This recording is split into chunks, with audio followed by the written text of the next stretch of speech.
Oke, oke, selamat malam semua. Ya, kembali bersama dengan saya Evangelist Philituk dan terima kasih terus mengikuti channel saya. Dan malam hari ini ya saya mau bicara tentang akhir-akhir ini ada sebuah video dan bahkan beberapa video yang terus beredar ya di media sosial, baik YouTube, Facebook, bahkan grup-grup WA, dan bermacam respon ditimbulkan akibat video yang beredar ini, dan saya akan membahas video itu. Nanti kita akan sama-sama lihat juga. Dan terus terang saya menjadi sedih ketika melihat video ini. Kenapa? Yang pertama adalah karena ternyata banyak orang Kristen semakin tersesat di Kristenan, tetapi semakin tersesat. Banyak orang Kristen yang ternyata tidak memahami dengan baik apa itu Kristen, apa itu Alkitab, apa yang diajarkan oleh Tuhan di dalam Alkitab, dan seterusnya. Dan tentu ini merupakan imbas dari para pengajar-pengajar palsu, atau bahkan saya sebut sebagai penjahat mimbar, yang mengajar jemaat dengan ajaran-ajaran yang sebenarnya tidak sesuai dengan apa yang diajarkan oleh Alkitab. Tetapi di satu sisi saya menjadi semangat untuk terus menyatakan apa sebenarnya yang Tuhan mau dalam kehidupan kita. Saya menjadi semangat untuk terus menyatakan kebenaran yang sesuai dengan Alkitab. Di satu sisi saya menjadi sedih karena ada banyak orang Kristen, bahkan pendeta-pendeta, hamba-hamba Tuhan yang ternyata semakin hari semakin banyak dan semakin dalam terjebak ke dalam kesesatan. Dan boleh dikatakan banyak orang Kristen ya seakan-akan kehilangan akal budi, ya kan? Karena ada seorang hamba Tuhan yang bahkan banyak ya. Tapi dalam video ini ada seorang hamba Tuhan yang kelihatannya dia melakukan cocokologi, ya saya bilang cocokologi ayat firman Tuhan. Dan tentu ini merupakan satu hal yang sangat fatal ketika mencomot-comot ayat tertentu, kemudian tanpa tahu maksudnya seperti apa, konteksnya seperti apa, dan akhirnya itu diajarkan di hadapan ribuan orang. Karena ini video ini dibuat di satu jemaat yang sangat besar di satu kota Jawa Tengah, ibu kota Jawa Tengah, Semarang sana. Dan berapa banyak orang yang percaya dan membawa pulang kesesatan ini ke rumahnya. Dan itu terus ditularkan, dan semakin banyak orang hidup di dalam kesesatan. Tentu bagi kita orang yang punya pemahaman yang benar, ya, kita harus melihat kepada kehendak Tuhan bahwa segala sesuatu itu harus diuji. Dan kita tentu harus pegang yang baik, ya sesuai dengan 1 Tesalonika 5 ayatnya yang ke-21. Dan sebagai orang Kristen yang Alkitabiah, seharusnya memang tidak perlu kaget akan fenomena seperti yang akan saya bahas pada hari ini, karena hal ini sudah dijelaskan di dalam Alkitab, ya, dalam 2 Timotius pasalnya yang ketiga ayat yang ke-13. Di situ firman Tuhan berkata, di akhir zaman nanti semua orang akan bertambah jahat dan semua orang akan menyesatkan dan disesatkan. Ini merupakan nubuatan Alkitab dan ya, masih digenapi. Kemudian bahkan Tuhan Yesus sendiri berkata di dalam Matius 18 ayatnya yang ke-7, katanya, celakalah dunia dengan segala penyesatannya. Memang penyesatan harus ada. Tuhan Yesus berkata, tetapi celakalah orang yang mengadakannya. Jadi penyesatan harus ada, tetapi celakalah orang yang mengadakannya. Kemudian ya kita langsung lihat saja video ini. Mari kita angkat siap minyak urapan kita sama-sama.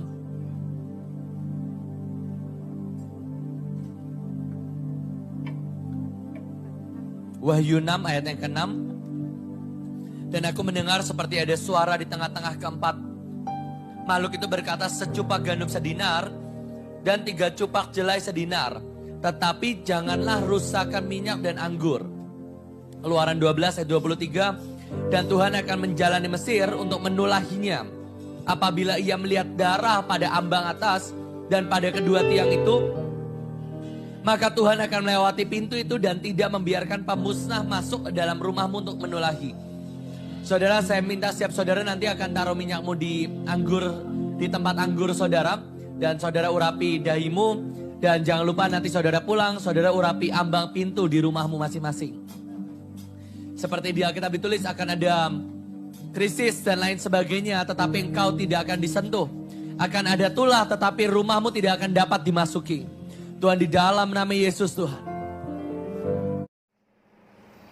Oke, dalam potongan video ini bagian awal, pembicara ini membuka 2 ayat, yaitu Wahyu 6 ayat 6 dan Wahyu 12 ayatnya yang ke-23. Dan saya kaget dan sedikit tertawa karena dia mengutip kedua ayat ini dan mengajarkan jemaat untuk mengaplikasikannya, padahal konteksnya tidak sesuai dengan apa yang dia perintahkan kepada jemaat.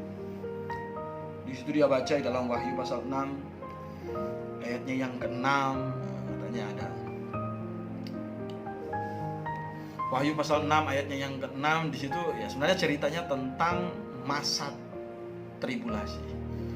Masa tribulasi akan ada kesusahan yang besar. Masa tribulasi ini artinya kesusahan besar. Nah, yang terjadi selama 7 tahun. Dan di dalam Wahyu pasalnya yang ke-6 ayatnya yang ke-6 ini adalah cerita tentang materai yang ketiga dibuka, dan ini merupakan hukuman awal di masa tribulasi.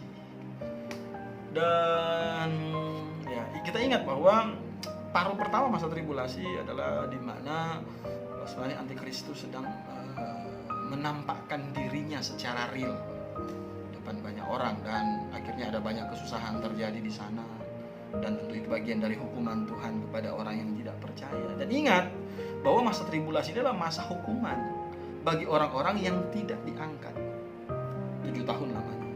Nah, orang percaya tidak akan masuk kepada masa tribulasi karena sudah diangkat terlebih dahulu. Kemudian orang yang tidak percaya yang masih tersisa di bumi, itu mereka akan masuk ke masa yang namanya masa tribulasi selama 7 tahun. Dan kelihatannya hamba Tuhan yang ada di video ini mengutip Wahyu 6 ayat yang ke-6, kemudian mencocokkan, mencoba mencocokologikan dengan masa sekarang. Dan dia berpikir bahwa sekarang adalah masa tribulasi. Sekarang bukan masa tribulasi. Sekarang bukan masa tribulasi. Masa tribulasi itu akan terjadi nanti setelah orang-orang percaya itu diangkat. Dan itu adalah masa kesusahan yang sangat-sangat dahsyat. Mungkin dia lihat dengan situasi ada corona dan seterusnya, dia langsung mengambil kesimpulan, oh ini masa tribulasi dan seterusnya. Nah, ini bukan masa tribulasi. Jadi kemudian di situ kan dikatakan dalam Wahyu 6 ayat yang ke-6 ya, ada sempat bicara tentang anggur. Kemudian dia kutip lagi Keluaran pasal yang ke-12 ayat yang ke-23. Ini cerita tentang apa? Penetapan Paskah. Tuhan menyuruh menyiapkan domba pada tanggal 10, kemudian tanggal 14 domba itu dipotong dan darahnya dioleskan di ambang pintu bagian atas, kiri dan kanan. Tetapi anehnya orang ini ya, pembicara ini menyuruh jemaat untuk apa katanya, mencampurkan anggur dengan minyak. Sekarang dia bertanya apa di mana dia dapatkan ini dari dua kitab yang dua perikop yang dia baca tadi? Tidak ada kaitannya. Ingat bahwa Wahyu 6 ayat 6 dan Keluaran 12 ayat yang ke-23 itu merupakan dua cerita yang berbeda dan tidak ada kaitannya gitu.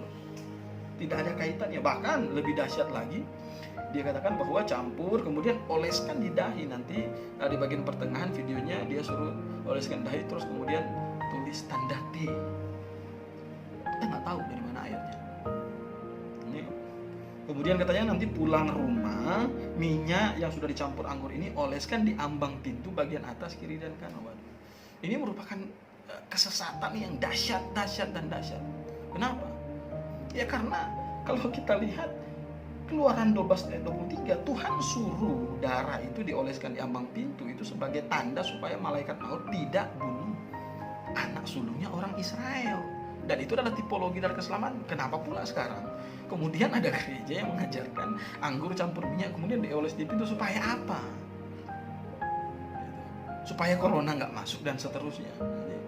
Nah, inilah yang saya sebut sebagai cocokologi. Dan banyak orang percaya akan hal ini.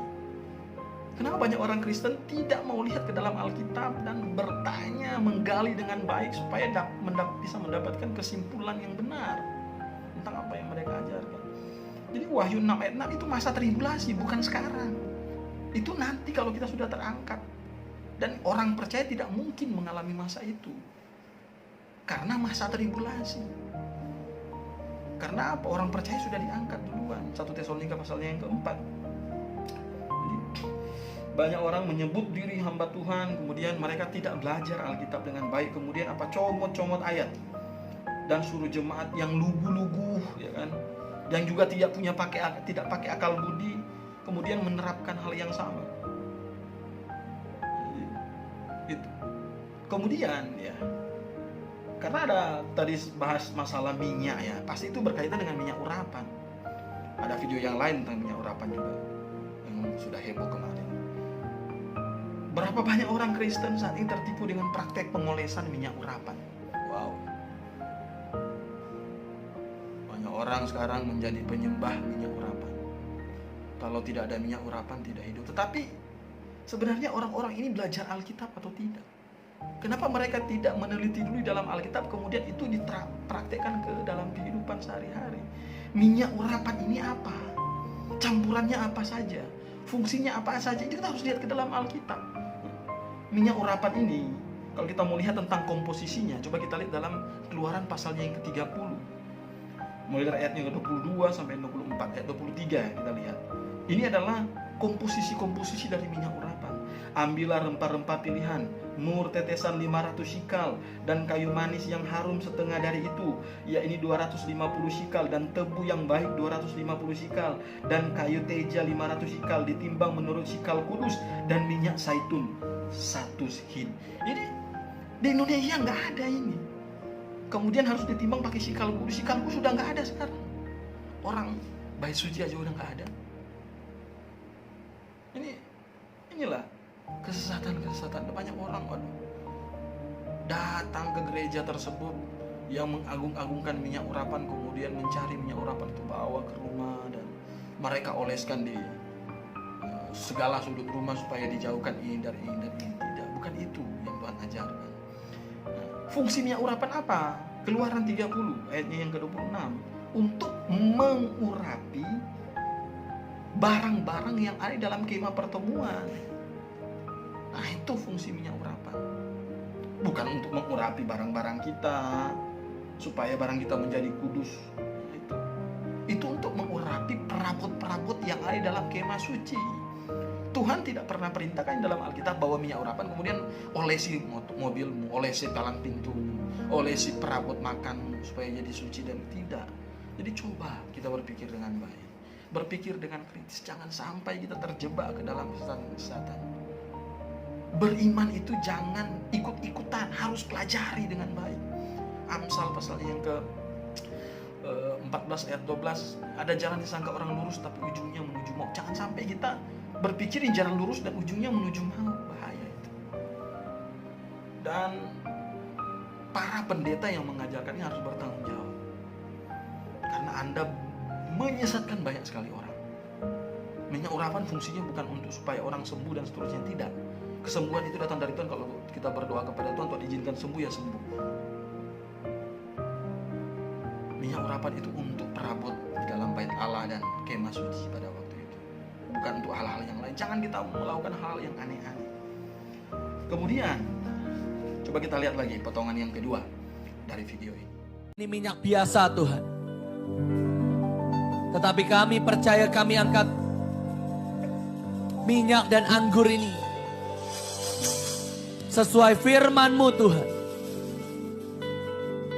Minyak dan anggur, dan Engkau tandai kami sehingga tidak ada yang dapat merusakkan kami. Dan kami akan oleskan di rumah kami masing-masing Tuhan. Maka tulah roh maut, krisis ekonomi apapun tidak dapat masuk dalam rumah kami dan keluarga kami dan semua yang ada di dalamnya Tuhan. Proteksi perlindungan Tuhan sempurna jadi bagian setiap kami. Tidak ada kecelakaan, tidak ada roh maut. Semua sakit penyakit menyingkir dalam nama Yesus. Semua yang kami sentuh berhasil, semua yang kami pegang jadi besar. Tidak ada kelemahan, tidak ada sakit penyakit, tidak ada kerugian apapun. Tetapi setiap ekonomi, setiap bisnis, pelayanan kami berlipat kali ganda. Sebab apapun yang kami pegang jadi besar, jadi ajaib. Dalam nama Yesus. Sekali lagi kita taruh tanda T di dahi. Tuhan, dalam nama Yesus. Amin. Ya, potongan yang kedua dari video ini akhirnya dia berdoa. Dia berdoa pakai nama Tuhan, kemudian perintah-perintah Tuhan. Kita perhatikan di doa tersebut, katanya dengan harapan dengan minyak dan anggur yang sudah dicampurkan itu tidak ada kecelakaan, tidak ada roh maut. Tidak ada roh maut. Kok roh maut? Maut itu pasti ada. Kematian itu pasti ada. Hukuman itu pasti ada. Kemudian tidak ada penyakit dan seterusnya. Masa tidak ada penyakit? Kita semua itu mesti pakai tubuh jasmani. Dan tubuh jasmani kita ini akan sampai ke kubur semuanya. Dalam Ibrani pasal yang ke-9 ayat yang ke-27, semua manusia sudah ditetapkan mati satu kali. Dan setelah itu dihakimi. Kalau kita bilang, oh supaya tetap sehat, kemudian buat apa?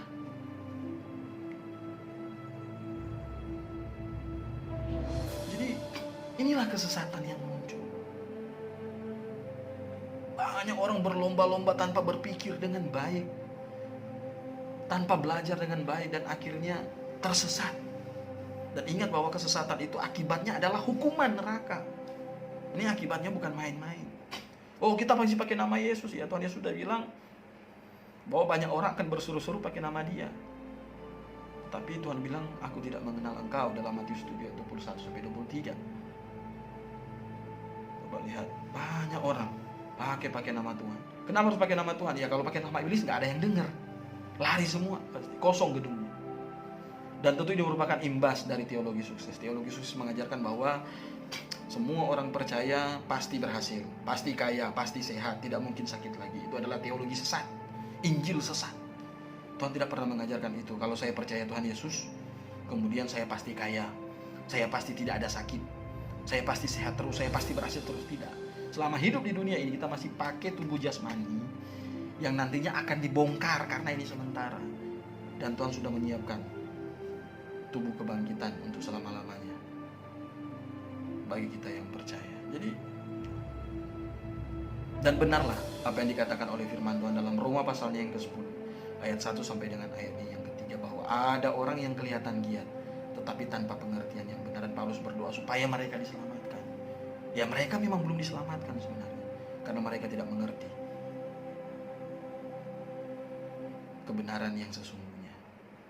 Tuhan Yesus pernah berkata, akan tampil katanya apa? Serigala-serigala yang berbulu domba menyusup masuk ke dalam tengah-tengah jemaat. Marilah, hai para penjahat mimbar, Anda bertanggung jawab atas penyampaian firman yang tidak alkitabiah itu dan menyebabkan banyak orang tersesat. Dan bagi Anda yang sudah terlanjur ikut dalam kesesatan, belajar firman Tuhan dengan baik dan segera keluar dari kesesatan itu. Salam.